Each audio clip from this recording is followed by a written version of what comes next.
kanila. Yung lahat ng pasanin sa buhay. Pagkaloob natin sa ating Panginoon, pagpapala, pagbalik nun. No? Talagang napakabuti ng ating Panginoon.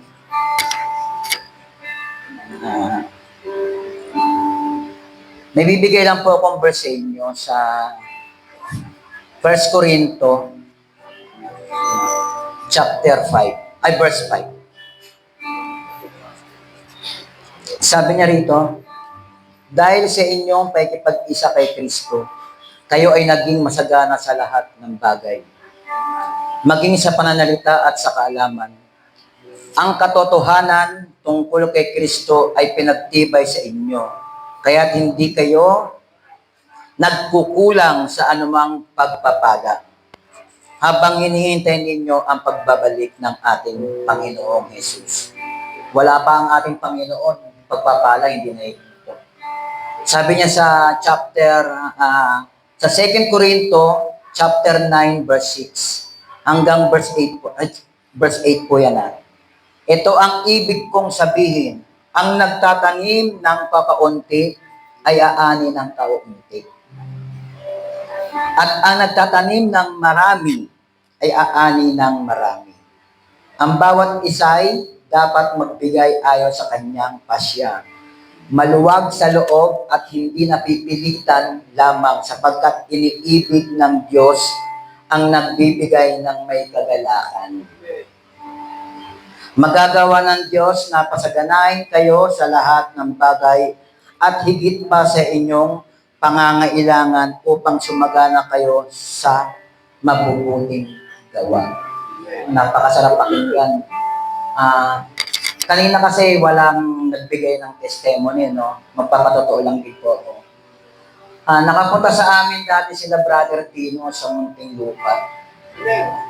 Yung katabi po ng tinitira namin is parking area yun. Sakop po ng Alabang Medion ng hospital. Ngayon yung lahat po ng mga nagtitinda ron, no, mawawala din po yung kasi gagawin niya yung hospital. Mawawalan din ako ng parking. No? Pero yung tinitira namin at saka yung hanap buhay namin na negosyo namin sa bahay is pagmamay-ari din po ng lupang yun. Pero nagpapasalamat po kami sa Panginoong Diyos dahil pag talaga tayo ay malakas ang pananampalataya natin, ipinagkaloob ng Panginoong Diyos yung pwesto na yon. Hindi po kami mawawala doon sa pwesto na yon. Talaga napakabuti ng ating Panginoong Diyos. Kasi, ano lang po ba ako? Nangungontrata lang din po ako. Yung sasakyan namin, pinagkaloob po ng Panginoong Diyos yan. Hindi kaya namin maghulog ng halos 28,000 monthly. Dahil meron din po kami pinapasweldo, nangungupahan po kami. Tapos yung anak namin po is magtatapos na rin po sa next year ng architecture po. Ayun ang pinapasalamatan po namin sa aming Panginoon dahil halos lahat sinasagot po niya. Kaya wag po tayong mag-iisip na kung ano yung pinagkaloob natin sa Panginoon.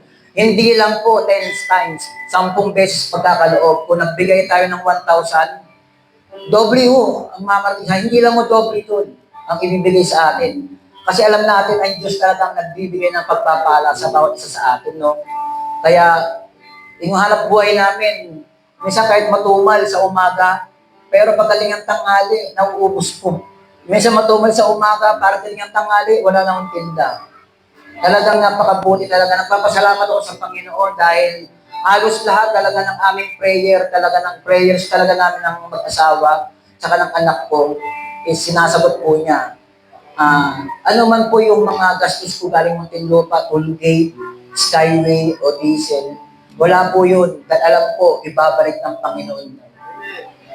Sige po, itaas po natin atin po. Ipag-pray niyo po yung mga ipagkakaloob ninyo. Hindi ko po alam po yun sa isip ninyo kung ano po ang gusto ninyo sa buhay para ibigay po ng ating Panginoon. Maraming salamat po, Panginoon, sa lahat ng ipinagkaloob niyo po sa amin. Una sa lahat, Panginoon, ang aming pong hininga. Salamat po, pag-gising namin sa umaga, Panginoon, ay panibagong buhay na naman, Panginoon. Salamat po na nagpuri kami ngayon sa araw na to, dahil ikaw po ay aming pasayain sa awitin, Panginoon. Maraming salamat po dahil lahat po ng aming pupasanin sa buhay, Panginoon, ay ito po ay ilalagak namin, Panginoon, sa inyong pong harapan para kami po ay magpasalamat sa mga biyaya na siksik, liglig at umaapaw sa araw-araw na pinagkaloob niyo po sa amin. Ang pag-iingat, Panginoon, saan man kami magpunta, Panginoon, alam po namin kami po ay ligtas. Dahil ikaw ang Diyos ng mga katagumpayan, ikaw ang Diyos ng buhay, Panginoon. Dahil ang salita, ikaw po ang salita, Panginoon. Maraming salamat po. At yung hinihiling namin, Panginoon, na magkaroon po kami ng sarili naming simbahan, Panginoon. Alam po namin, Panginoon, ito po ay inyo pong ipagkakaloob sa pangalan ni Jesus. Ito po ay inyo pong ipagkakaloob, Panginoon. Alam po namin, hindi nyo kayo bibigyan na napakaliit, Panginoon, dahil malaki ang inyong puso, Panginoon, at malaki rin po ang aming pong pananampalataya, Panginoon. Malaking lupa at malaking simbahan po ang ibibigay niyo po sa amin. Maraming salamat po sa inyo nang po ang pagdakila at pagsamba sa pangalan ni Jesus. Amen. Amen.